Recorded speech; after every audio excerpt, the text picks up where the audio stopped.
Tourism মেলাকে কিভাবে আবিষ্কার করছেন?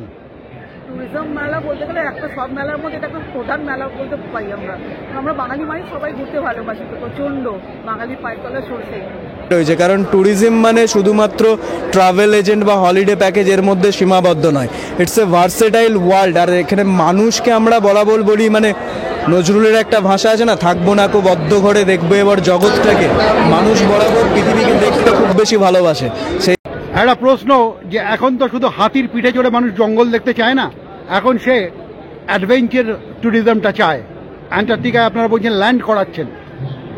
অ্যাডভেঞ্চার করতে এর থেকে অন্য কোনো অ্যাডভেঞ্চার আমার মনে হয় এর থেকে পৃথিবীতে অন্য কোনো অ্যাডভেঞ্চার। আন্টার্কটিকার মতো আন্টার্কটিকা রাত কাটানো, আপনি আন্টার্কটিকা যদি কেউ যান, আন্টার্কটিকাতে আপনি ইচ্ছে করে রাত কাটাতে পারবেন।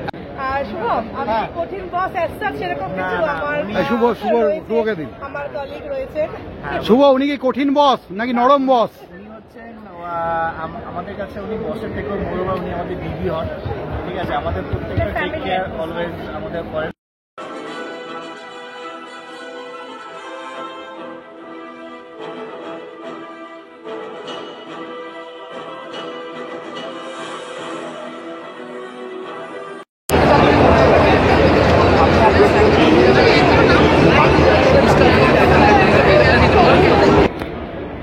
আমরা ট্যুরিজম নিয়ে কথা বলছি, মানে অনন্ত গল্প তৈরি হচ্ছে। প্রজাপতি তার মতো করে ডানা মেলছে আর গল্প তৈরি হচ্ছে। আপনার নামটা? সৌম্যদীপ রায়। সৌম্যদীপ, আপনি কি এখানে এসেই স্থির করলেন যে আপনি মানে কেনিয়া যাবেন? না না, একদমই না, আমি কেনিয়া যাবো বলে এখানে এসেছি। পুরো ব্যাপারটাই উল্টো। আচ্ছা সৌম্যদীপ, একটা কথা, আমার বাংলায় তো আমরা দেখছি এখানে একটা বিজ্ঞাপন আমার খুব ভালো লাগলো, যে জঙ্গলে বসে তুমি সমুদ্রের আস্বাদন পেতে পারো। তাহলে আমার বাংলা ছেড়ে বিদেশ নিশ্চয়ই আমরা যাব, অবশ্যই যাব। কুয়োমুন্ডু হব না তো, যেমন বদ্ধ করে থাকবো না তেমন নিজের দেশকেও ভুলবো না। বাংলা ট্যুরিজমের ব্যাপারে আপনার কি মনে হয়, যে কেনিয়ার থেকেও তো ইন্টারেস্টিং জায়গা অনেক বাংলাতেও আছে?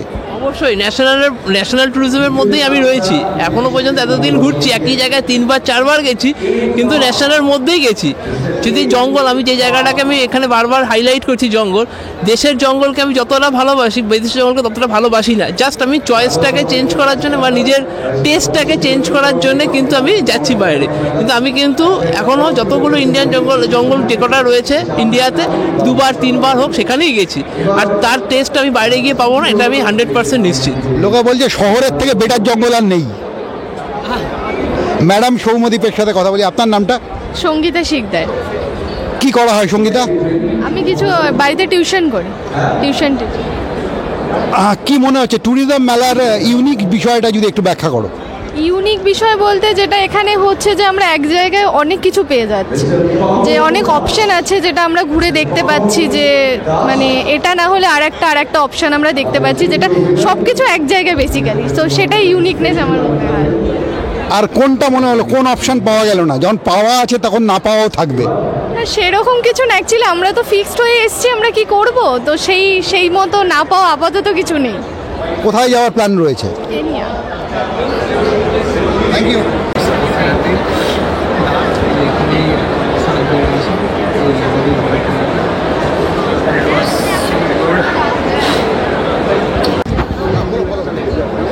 এক্সকিউজ মি স্যার, আমি আকাশ ভৌমিক স্যার, আমি আন্দামান থেকে এসেছি স্যার।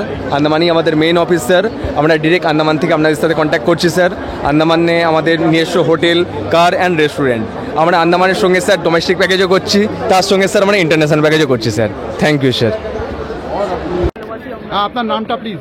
রুবি মল্লিক। ট্যুরিজম মেলাকে কিভাবে আবিষ্কার করছেন?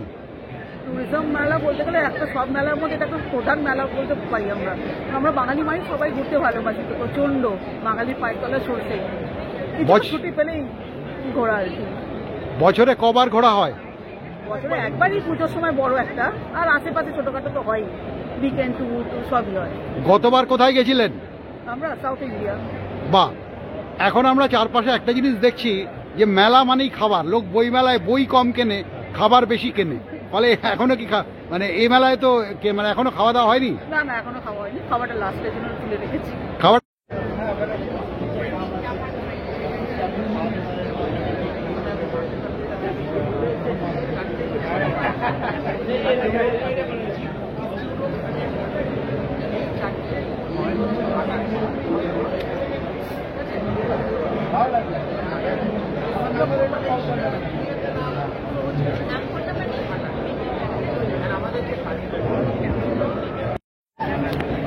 লেটস দ্য জার্নি বিগিনস, অর্থাৎ প্রত্যেকটা গল্পের একটা শুরুয়াত হয়, একটা সূচনা হয়।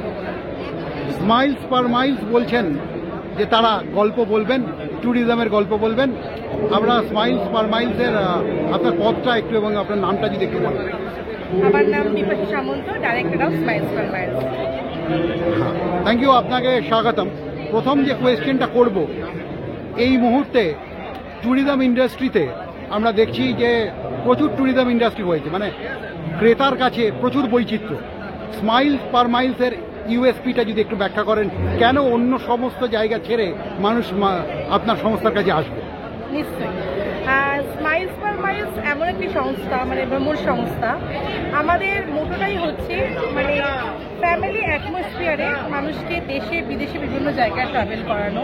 আমাদের শুধু গ্রুপ ট্যুর নয়, আমাদের কাস্টমাইজ ট্যুর, মানে নিজেদের প্রেফারেন্স অনুযায়ী আমরা ট্যুর করে থাকি।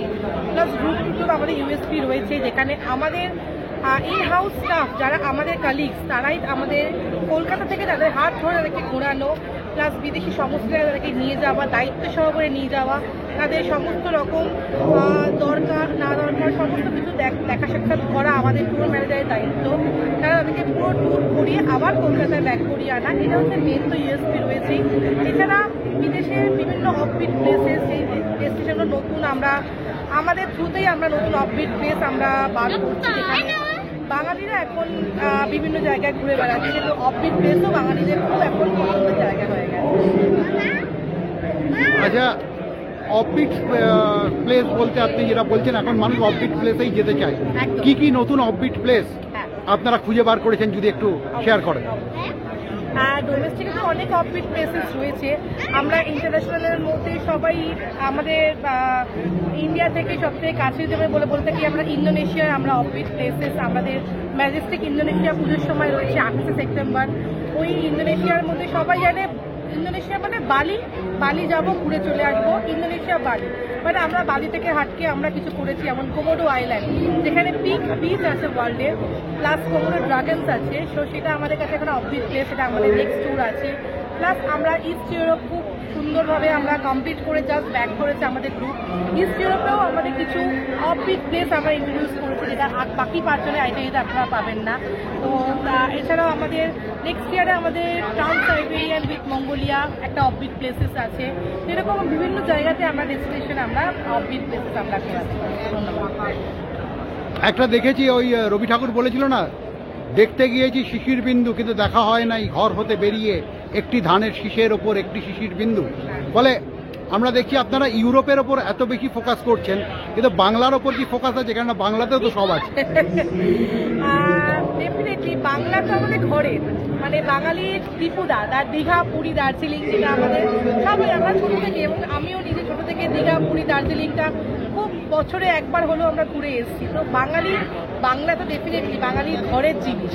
তো ঘর ছেড়ে মানুষকে তো বাইরে যেতেই হবে, বিদেশ দেখতেই হবে। বিদেশ না দেখলে তো ঘর তো অবশ্যই, ঘর তো সবাই দেখে। সারাঘাতে পৃথিবীর বিদেশ, যেখানে 7টা কন্টিনেন্ট রয়েছে, আরও বহু সুন্দর সুন্দর জায়গা আছে, সেগুলো মানুষ এক্সপ্লেন করে। আর বাঙালি তাদের মধ্যে ওয়ান অফ দ্য বেস্ট, যারা ট্রাভেলার, তারা ট্রাভেল করতে ভালোবাসে বাঙালিরা।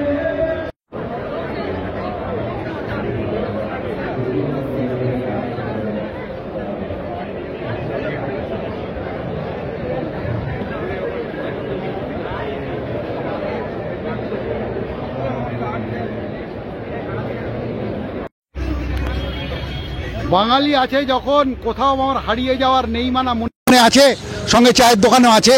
এবং আমরা একটা ট্রাভেল ম্যানিয়াক কিছু মানুষকে পেয়েছি যারা নিয়মিত ঘোরেন। আপনাদের নামগুলো যদি একটু বলেন। আপনার নামটা? শ্রীপর্ণা ঘোষ। আচ্ছা, প্রথম কথা বলি যে ওই মেলায় মানুষ এমনিই যায়, অনেকে বলেন বইয়ের থেকে বেশি খাবার খেতে যায়। ট্রাভেল মেলাতে আপনি কি জন্য এসেছেন? ট্রাভেল মেলায় আমি বিভিন্ন রকম ইন্টারন্যাশনাল ছোট ছোট যে ট্যুরগুলো আছে, যেগুলো মধ্যবিত্তের রিচের মধ্যে, সেই জিনিসটার দর কষাকষি করতে এসেছি এক প্রকার। মানে নিজেরা ব্লগ দেখছি, এখন তো সুবিধা যে ব্লগ হচ্ছে, ব্লগ দেখে দেখেই আপনাদের মতোই সবাই ব্লগ করছে, তো সেখানে তো একটা রেট পেয়েই যাচ্ছি। তার সঙ্গে হচ্ছে এখানে এসে একটু দেখছি, যে যাচাই করছি যে কোনটা ঠিক কোনটা ভুল। দুর্গা পুজো হচ্ছে, অথচ ঠাকুরের মূর্তির গল্প হবে না, তাহলে হয় না। দুর্গা পুজো আজ যেমন একটা থিম উৎসব, তেমনি ট্রাভেলের গল্প যখন হচ্ছে, ভ্রমণের গল্প যখন হচ্ছে, তখন নিশ্চয়ই ট্রাভেল এজেন্সির গল্পগুলো আমাদের সামনে আসবে। ওয়ার্ল্ড ওয়াইড ট্রাভেলের বান্টি হকের সঙ্গে আমরা কথা বলছি। আপনাকে স্বাগতম কথামকে। থ্যাংক ইউ কথামুখ আমাকে ডাকার জন্য। অ্যাকচুয়ালি এই যে ফেয়ারটা হচ্ছে এটা গত 3 দিন ধরে আমাদের এখানে চলছে। আজকে আমাদের লাস্ট দিন, আমাদের আর কিছুক্ষণের মধ্যে এই প্রোগ্রামটা শেষ হয়ে যাবে। রেসপন্স হিসেবে যদি বলেন খুব ভালো পেয়েছি, অনেক ট্রাভেলার পেয়েছি যারা ঘুরতে ভালোবাসে। যেমন এখনই একজন বসে আছে যারা কেনিয়ার জন্য আমাদের বুকিংসে দেখছে, তো বুকিং ওনারা করছেন কেনিয়ার। ওনার সাথে কথা বলে বুকিংসের থেকেও যে জিনিসটা বেশি ভালো লাগলো যে উনি কেনিয়া সম্পর্কে খুব বেশি জানেন। হাতির কেমন দাঁত হওয়াটা বেশি ভালো লাগবে বা কেমন দাঁত হলে ফটোগ্রাফিটা বেশি ভালো আসবে সেটা উনি সব থেকে বেটার জানেন। এই ধরনের মানুষদের সাথে যেই ফেয়ারের মধ্য দিয়ে, এক্সিবিশনের মধ্য দিয়ে আমরা মিট আপ করতে পারছি, এটার জন্য আমরা রিয়েলি ভেরি আপ্লুত, আমরা খুব বেশি এটার স্যাটিসফাইড, আমরা খুব বেশি এটাই হ্যাপি। একটা কথা বলছি, হাতির দাঁত দেখতে একরকম, কিন্তু হাতির দাঁতকে কাছ থেকে দেখলে আরেক রকম মনে হয়। আপনারা কেনিয়াকে ফোকাস করছেন, আপনারা বিশ্বকে ফোকাস করছেন, বাঙালি এখন ওয়ার্ল্ড ওয়াইড হয়ে উঠছে, এটা খুব দারুণ ব্যাপার। কিন্তু বাংলার মধ্যেও তো সমুদ্র থেকে পাহাড় সব আছে, আপনাদের ফোকাস বেঙ্গলটা কোথায়?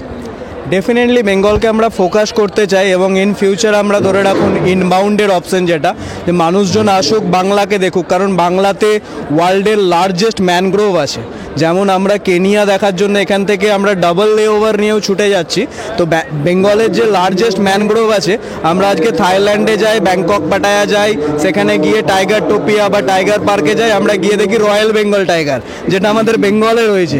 বাট সেই জিনিসকে আমাদের আরও বেটারভাবে বিল্ড আপ করবার জন্য সত্যি কথা বলতে ইনফ্রাস্ট্রাকচারের খুবই অভাব আমরা বোধ করি। লাইক হচ্ছে কলকাতা এয়ারপোর্টে ডাইরেক্ট ফ্লাইটের অভাব, দিনের দিন কানেক্টিভিটি অনেক কমে যাচ্ছে, যেটা অ্যাজ এ বেঙ্গলি পার্সন হিসেবে, আমি একজন বাঙালি হিসেবে নিজেকে খুব দুঃখিতও মনে হয়, মাঝে মধ্যে অনুতপ্তও হই, কিন্তু মনে হয় না যে দুঃখ বা অনুতপ্ত করা ছাড়া বেটার কিছু হবে। তবে hope for the best, finger cross. আশা করি খুব তাড়াতাড়ি অনেক ইন্টারন্যাশনাল এয়ারলাইন্স আমাদের সাথে যুক্ত হবে, কলকাতা থেকে ডাইরেক্ট ফ্লাইট অপারেট করবে, আর বেঙ্গলের ট্যুরিজমকে আরও বেঙ্গলের গভর্নমেন্ট বা বেঙ্গলের মানুষজন আরও প্রমোট করবে। আমরা নিট অ্যান্ড ক্লিনকে আরও বেশি প্রমোট করতে পারবো। এগুলো করতে পারলে বেঙ্গলের ট্যুরিজম একদিনকে ওয়ার্ল্ড ওয়াইড হওয়ার চান্সেস আছে। পাহাড় বলুন বা সমুদ্র সবটাই বেঙ্গলে আছে, মানে চাক দে বেঙ্গল আর কি, একবার চিৎকার করে ডেফিনেটলি বেস্ট বেঙ্গল, আমার বাংলা, সবার সেরা বাংলা। যাই হোক, অন্য একটা কথাই, লাস্ট কথাই যাই। এই যে একটা অদ্ভুত সময় আমরা দাঁড়িয়ে আছি, একদিকে কোভিডের ভ্রুকুটি আছে, দুই ট্যুরিজম সেক্টরে প্রচুর মানুষ কাজে আসছে, প্রচুর মানুষকে কাজ দিতে পারে tourism sector. As a profession এটা কি একটা লুক্রেটিভ ক্যারিয়ার ট্যুরিজম সেক্টর? নতুন প্রজন্মের ছেলেদের কি বলবেন? ডেফিনেটলি এটার মধ্যে একটা প্যাশন রয়েছে, এটার মধ্যে একটা কেরিয়ার বিল্ড আপের অপরচুনিটি রয়েছে, কারণ ট্যুরিজম মানে শুধুমাত্র ট্রাভেল এজেন্ট বা হলিডে প্যাকেজ এর মধ্যে সীমাবদ্ধ নয়। It's a versatile world. আর এখানে মানুষকে আমরা বরাবর বলি, মানে নজরুলের একটা ভাষা আছে না, থাকবো না কো বদ্ধ ঘরে দেখবো এবার জগৎটাকে। মানুষ বরাবর পৃথিবীকে দেখতে খুব বেশি ভালোবাসে, সেই জায়গা থেকে মানুষ বরাবর এই যে ইন্ডাস্ট্রি, আমার মনে হয় যে ইন্ডাস্ট্রি দিনের পর দিন বাড়বে, কোনোভাবে আটকাবে না বা কোনোভাবে সংকুচিত হবে না। তাই কাজের সেক্টর বলুন বা ইয়াং ছেলে মেয়েদের আসার প্রবণতা বলুন, সেটাও আমরা আগের থেকে অনেক বেশি দেখতে পাই। এখন অনেক ইউনিভার্সিটি ধরে রাখুন ট্যুরিজমের ওপর কোর্স অফার করে, যেগুলো আগেতে খুব লিমিটেড ছিল, এখন মেজরিটি ইউনিভার্সিটি ট্যুরিজমের ওপর কোর্স অফার করে, যার জন্য ইয়াং জেনারেশন আরও বেশি এদিকের মুখী হচ্ছে। এবং এখন আস্তে আস্তে ইন্টারন্যাশনাল ট্রাভেলটাও যেটা বললেন যে বেড়েছে, তার কারণ হচ্ছে আমরা মোবাইল ফোনের মধ্যে দিয়ে গোটা পৃথিবীকে যেভাবে দেখছি, তাতে আমাদের ভ্রমণের খিদে দিনের দিন বাড়ছে। আর কোভিড বা এরকম ছোটোখাটো জিনিসের মধ্যে দিয়ে এত বড় ইন্ডাস্ট্রিকে কোনোভাবেই এফেক্ট করতে পারে না।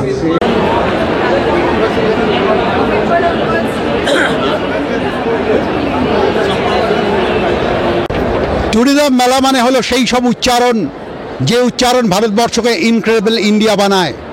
ফলে আমরা মহারাষ্ট্রের ট্যুরিজম সেন্টারে রয়েছি, মহারাষ্ট্রের স্টলে রয়েছি, এবং আমরা কথা বলবো এই স্টলের পরিকল্পনা, ভবিষ্যৎ এবং সমস্ত আনন্দকে নিয়ে। What is your name sir? My name is Sachin Chavan. You are running the stall. Maharashtra tourism का स्टॉल है ये महाराष्ट्र टूरिज्म ने गवर्नमेंट डिपार्टमेंट से आयोजित किया हुआ है। The uniqueness of Maharashtra is there we found the history of Shivaji, and we found the ancient history, and we found the Mumbai, the color of dreams. How do you describe the incredible Maharashtra in the angle of tourism? Maharashtra को describe करना है, मतलब उनको समझाना है बस मुंबई कैसा है, मुंबई में कैसा है। महाराष्ट्र में मुंबई है, मुंबई में जो है कि बहुत केओस है। औरंगाबाद में 2 केओस है, छत्रपति संभाजी नगर में 1 केओस और 12 ज्योतिर्लिंग में से 3 से 4 ज्योतिर्लिंग है। एक नासिक में है, एक पूना में है।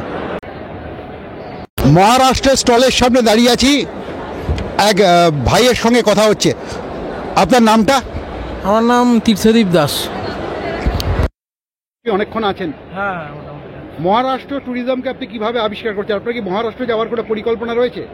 পরিকল্পনা একটা চলছে বন্ধুর সাথে ডিসেম্বরে উইন্টার ব্রেকে প্ল্যান করার। এবার হ্যাঁ, মহারাষ্ট্র তো বেশি তোমার নর্মাল যেটা মুম্বাই আছে, এলিফ্যান্টা কেভ আর পুনের সাইডটা লোনাভলা, এগুলো ঘোরা আছে আমার।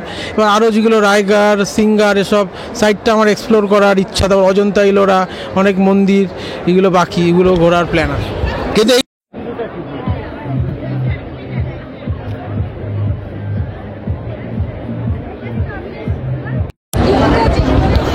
ট্রাভেলের স্টোরিতে বরফ থাকবে না এমন হয় না, আর বরফ যখন আছে তখন আইসল্যান্ডের হাতছানিও আছে।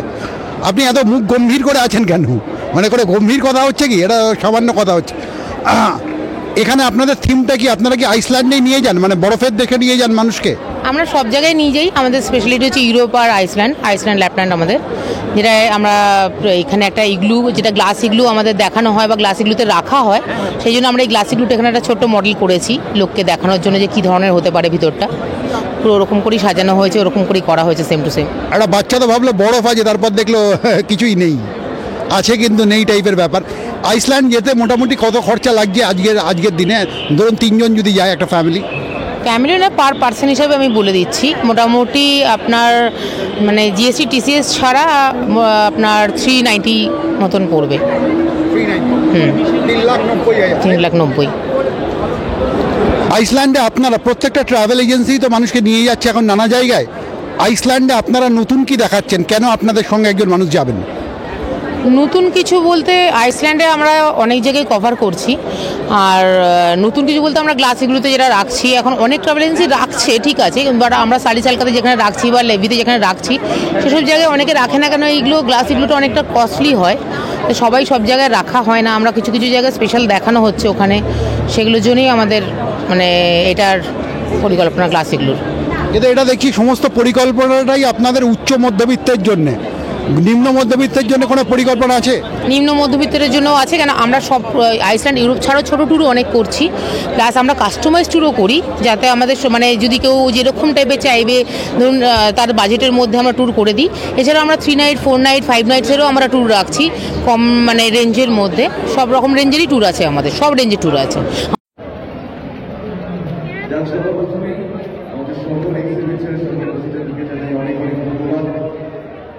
এই এক্সিবিশন এবং ভিজিটরদের সংমিশ্রণে এরকম একটা সময় না হলে হয়তো আমাদের এই কথা বলবো।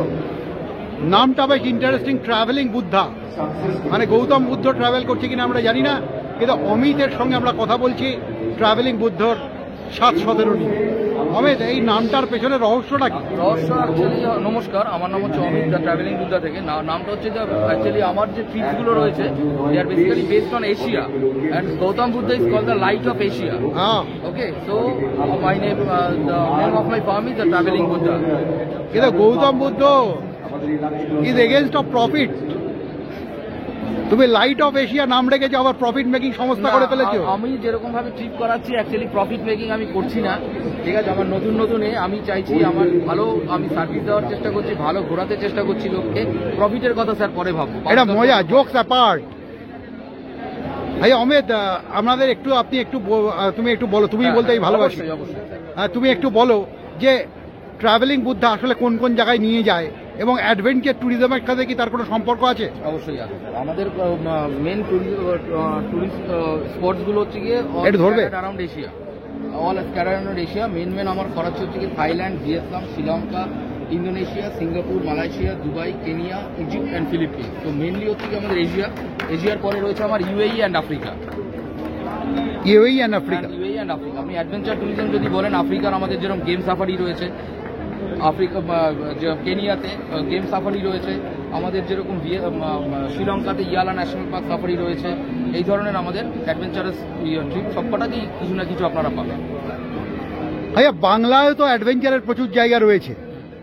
আমি যদি একটু যাই সুন্দরবনের দিকেই, হাঁসখালিতে আমি দেখেছি একটা অদ্ভুত মন্দির রয়েছে তোমার বনবিবির, যেটা দুপুরবেলায় বনবিবির, যেটা দুপুরবেলায় জলে ডুবে যায়, আবার জল নেমে গেলে বিকেলবেলা উঠে আসে। না আমি এটা মানে দুপুরবেলা জলে ডুবে যায়, সকালবেলা ওপেন মানে উঠে আসে। আচ্ছা আচ্ছা। ফলে এরকম প্রচুর জায়গা রয়েছে। কখনো মনে হয় না বাংলা নিয়ে একটা অ্যাডভেঞ্চার ট্যুরিজমের একটা রূপকথা তৈরি করার? অবশ্যই অবশ্যই মনে হয় বাংলা নিয়ে অ্যাডভেঞ্চার ট্যুরিজম। কেননা হচ্ছে কি বাংলায় আমি নিজেও প্রচুর ঘুরে বেড়াই। পুরুলিয়া বলুন, সুন্দরবন বলুন, ঝাড়গ্রাম, মুর্শিদাবাদ সব জায়গায় আমি ঘুরে বেড়াই। খুবই সুন্দর আমাদের বাংলা, কিন্তু আমি মনে করি যে আমাদের যে গভর্নমেন্ট ইনিশিয়েটিভের একটু অভাব আছে। আমাদের গভর্নমেন্ট ইনিশিয়েটিভটা আরও ভালো হলে আমরা প্রাইভেট অর্গানাইজেশন কিন্তু এগিয়ে এসে প্রাইভেট আর গভর্নমেন্ট একসাথে কাজ করে ব্যাপারটাকে আর একটা ভালো জায়গায় নেওয়া যায়। কি কি ইনিশিয়েটিভ গভর্নমেন্টের নেওয়া উচিত বলে তুমি মনে করো? ইনিশিয়েটিভ বলতে আমরা এই যে যেরকম আমাদের এখানে যেরকম ধরুন এই যে ঝাড়গ্রাম বলুন, পুরুলিয়া বলুন, এখানে যে রোড কানেক্টিভিটি, এখানে যে প্রপার ট্যুরিজম অর্গানাইজ, যেরকম কিছু অল্প অল্প লোক এখানে কাজ করছে যারা হচ্ছে কি অনেক উল্টোপাল্টা রেট এখানে চার্জ করে। ঠিক আছে, যদি ট্যুরিজমটা অর্গানাইজড হয় এরকমভাবে, তাহলে উল্টোপাল্টা রেট, এরকম ইলিগাল রেট চার্জ করা হবে না। আরও কানেক্টিভিটি নেই ভালো সব কিছু। ঠিক আছে, অনেক সুন্দর সুন্দর স্পট আছে, কিন্তু ভালো রাস্তাঘাট নেই বলে সেখানে আমরা পৌঁছাতে পারছি না। এই ধরনের আরও ছোটোখাটো অনেক যদি মানে স্টেপস রয়েছে যেগুলো গভর্নমেন্টের নেওয়া উচিত বলে আমি মনে করি। ভালো হয়। আর বলে দিবি যে চ্যানেলে সাবস্ক্রাইব করে যে জিনিসটাই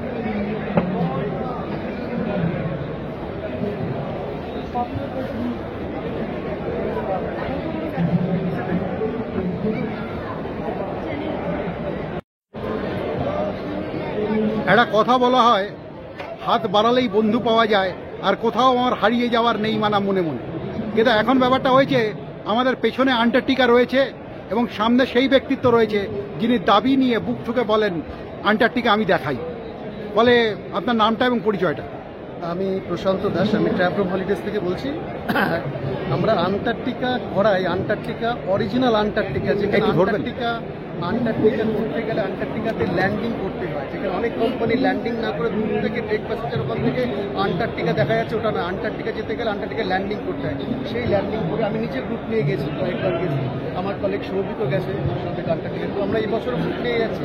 নেক্সট ইয়ার আমাদের যাচ্ছে ফেব্রুয়ারিতে যাচ্ছে, 24 ফেব্রুয়ারিতে আন্টার্কটিকা গ্রুপ যাচ্ছে আমাদের। আর মাত্র 2 সিট রয়েছে আন্টার্কটিকা। আমাদের 16 দিনের আন্টার্কটিকা প্যাকেজ রয়েছে, ক্যালকাটা 16 দিনের প্যাকেজ রয়েছে। এখান থেকে আমরা দিল্লি হয়ে যাচ্ছি, আমরা ভুবনেশ্বর থেকে ফ্লাই করে চলে যাবো উষুয়াই থেকে আমাদের ক্রুজটা 10 দিনের ক্রুজ হবে।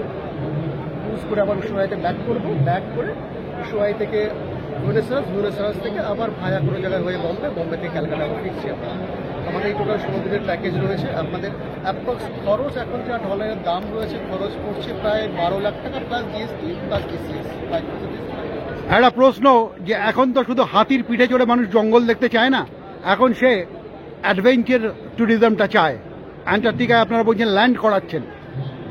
অ্যাডভেঞ্চার করতে এর থেকে অন্য কোনো অ্যাডভেঞ্চার নেই আমার মনে হয়। এর থেকে বিদ্যুৎ অন্য কোনো অ্যাডভেঞ্চার না। আন্টার্কটিকার মতো আন্টার্কটিকা রাত কাটানো, আপনি আন্টার্কটিকা যদি কেউ যান, আন্টার্কটিকাতে আপনি ইচ্ছে করে রাত কাটাতে পারবেন, এমন একটা সুযোগ। আশা করি আপনিও টিমের সঙ্গে গেছেন একবার। আমি গেছি। আন্টার্কটিকার রাতের অভিজ্ঞতাটা যদি একটু বলেন। আন্টার্কটিকা আমি ফেব্রুয়ারিতে গেছিলাম, আন্টার্কটিকা ডিসেম্বরে গেছি। তবে ডিসেম্বরে আপনার 24 আওয়ার্স আপনাকে ডে লাইট পাওয়া যায়। আবার যখন আমি ফেব্রুয়ারিতে গেছি তখন ডে লাইটটা আপনার 12 ঘন্টা ডে লাইট পাওয়া যায়, 12 ঘন্টা ডে লাইট থাকে। আন্টার্কটিকা সম্বন্ধে বলি, আন্টার্কটিকা যেতে গেলে কোনো ওরকম আগে অনেকের কনসেপ্ট রয়েছে আন্টার্কটিকা মানে খুব একটা অন্যরকম ব্যাপার রয়েছে, অনেক কিছু প্রিকশন নিতে। কোনো প্রিকশন ব্যাপার কোনো কিছু নেই, কোনো জায়গায় কোনো অসুবিধা নেই।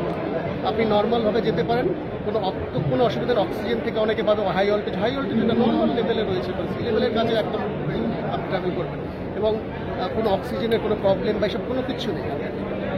একটা শেষ প্রশ্ন আজকের মতো, সেটা হচ্ছে 12 লাখ টাকা দিয়ে মানুষের একটা বাড়ি হয়ে যায় নিম্ন মধ্যবিত্তের, তাহলে আপনাদের প্যাকেজে কি নিম্ন মধ্যবিত্তরা নেই, নাকি তারা হাওয়া হয়ে ভ্যানিশ হয়ে গেছে? শ্রীলঙ্কা রয়েছে, আপনার থাইল্যান্ড রয়েছে, 50টার মধ্যে থাইল্যান্ড রয়েছে, শ্রীলঙ্কা রয়েছে, শ্রীলঙ্কা রয়েছে, সব কিছু সব রকম রয়েছে। আমরা আন্টার্কটিকা করতে পারি, কারণ আন্টার্কটিকা আমাদের স্পেশালিস্ট না। আন্টার্কটিকা আমাদের এখন এই মুহূর্তে আমাদের ইউএসএ গ্রুপ করছে। আমেরিকা এবং উত্তর আমেরিকা দুটো আমেরিকায় আমরা করি, ইউরোপ, স্পেশালি ইউরোপ, এছাড়া ইউরোপ রয়েছে, অস্ট্রেলিয়া, নিউজিল্যান্ড। ফলে তিনি বললেন তিনি মেলাবেন, অঙ্ক তিনি মিলিয়ে দিলেন, সবার জন্য অঙ্ক রাখলেন।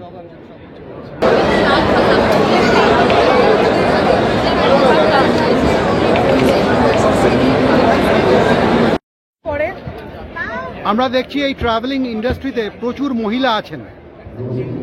একজন মহিলা এন্টারপ্রেনার হিসেবে আপনার কাছে সবচেয়ে চ্যালেঞ্জিং জায়গাটা কি, এটা যদি একটু ব্যাখ্যা করেন। একটা চ্যালেঞ্জিং জায়গা ডেফিনেটলি, বিকজ আমি নিজে এজ এ মহিলা হিসেবে এই ইন্ডাস্ট্রিতে অনেক বছর চাকরি করেছি, তারপর আমি আমার এই সংস্থা ওপেন করেছি। মহিলাদের সবচেয়ে চ্যালেঞ্জিং ব্যাপার হচ্ছে মহিলাদের স্বাধীনতা। মানে আমি যখন চাকরি করতাম তখন আমার বাড়ি থেকে সেই পূর্ণ স্বাধীনতা আমি পেয়েছিলাম, যে দেশে বিদেশে মানুষকে ঘুরতে নিয়ে যাওয়ার স্বাধীনতা।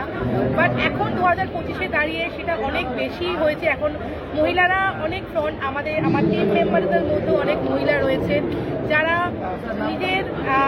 নিজেরাই খুব স্বনির্ভর, যারা নিজেরাই দায়িত্ব নিয়ে আমাদের গ্রুপ নিতে পারে। আমাদের মহিলা ট্যুর ম্যানেজারও রয়েছে।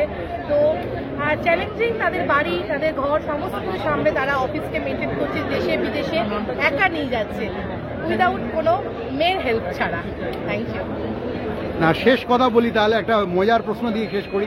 আপনি যখন কাজ করতেন তখন আপনার নিশ্চয়ই অনেক বসের অভিজ্ঞতা হয়েছে, আপনি এখন বস, একটু সেলফ অ্যাক্সেস করে বলুন যে আপনি গুড বস না আগের মতোই।